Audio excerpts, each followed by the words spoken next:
po si Rider, nagbababa na naman. Lalo na kung papunta kayo ng monumento. Tandaan nyo, makikita na yung Remington o yung gasolinahan. Kung didiretso kayo ng monumento, di kayo mag-u-turn.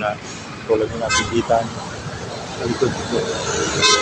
Yung Noel. O mismo sa may WCC University. Huwag na kayong magtangka. Mayari 100%. Meron pong talagang nabibiktima sa serving. Kasi may nakikita tayo dyan double lane na yellow lane na talagang matapat ka dyan. Matik serving ka na. Katandaan nyo, pagputong monumento, pagbago lang maligaw dito, yan po ang gawin natin. Kumana na kayo. Pag natanaw niyo yung Remington o yung WCC University, maintain lang natin yung kanan. Kahit yung Universal Motors o yung